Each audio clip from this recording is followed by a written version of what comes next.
Children who get off to a poor start in reading rarely catch up. We wait, they fail, but it does not have to be this way. As educators, we want what is best for all children. The Learning Center provides intensive small group instruction on a daily basis. Can you tell which of these students is a special education student? In the Learning Center model developed by East Whittier City School District, all students learn in the least restrictive environment, and no child is left behind. 5 years ago, the East Whittier City School District began designing learning centers at each elementary school to deliver special education services to Resource Specialist Program, RSP, and Special Day Class, SDC students. Learning centers allow for earlier and more direct academic intervention for all students in need. They allow staff to create individualized programs for any student, not just for students who've been identified as qualifying for special education. East Whittier has been able to get away from the old idea that special education refers to a particular place. Parents are more comfortable keeping their children at their designated home school with their neighborhood friends and siblings. The Learning Center has been a tremendous asset for our identified special education students, especially the LHSDC students. They no longer see themselves as different, isolated. They interact with general ed students. They start in the general ed classroom every morning from the very beginning. At our school, students constantly move from class to class for various flexible groupings depending on program and depending on ability. So for them to work with the teachers in the Learning Center, it does not make them feel special or isolated. There are general education at-risk students or intervention students who also join them in the Learning Center for specific skills instruction that they need.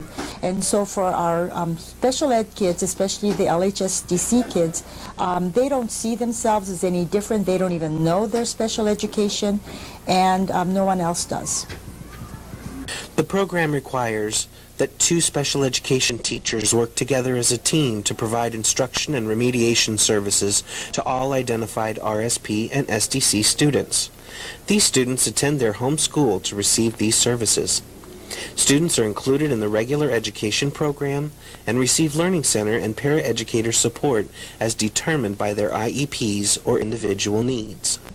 Students in the Basic Skills program or other severely handicapped programs continue to be served in self-contained classes in their current placements. Learning Center staffing includes a minimum of 60 hours of paraeducator support to serve approximately 60 students each week. Included in the number of students are general education students who are provided short-term instructional interventions lasting several weeks to several months. In addition, each Learning Center is staffed with a speech and language pathologist, counselor, school psychologist, and inclusion support team. Okay, now we have our magic word. So let's see who can figure out the magic word first. Does anybody know the magic word? Raise your hands if you know. Biology? You have no O. Oh, wait. Sorry. You're close though. Anybody figure it out? Mrs. Pasick figured it out, by the way. What? Okay, Lewis, what is the magic word? Biography? Very good. Woo-hoo. I was the principal at Scott Avenue School 4 years ago when the Learning Center started there. And we developed it to meet the needs at our site. We did not have special day class students on our campus before we had sent them off to another site. So we brought our students back, and we had to make changes within our staff to accommodate those students. For the kids coming back, it was a little scary. Their parents were scared. But within a week, everyone was thrilled. We got very positive feedback, including letters to the superintendent and the board from those parents about how appreciative they were and the difference it made for their children to be on their home site and to be a part of the general ed classrooms. So that it really took off the labels from the students. And the learning centers have really allowed flexibility on the campus to meet the needs of more children that don't qualify. Proposed guidelines. A team leader for the Learning Center is identified by the principal. Responsibilities are assigned to specific staff, contacting outside agencies, scheduling, ensuring equitable caseloads, monitoring paperwork. Caseloads.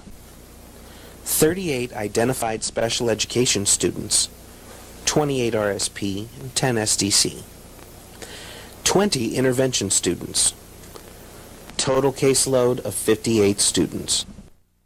In addition to regular staff meetings, Learning Center staff attend regular special education coordination meetings.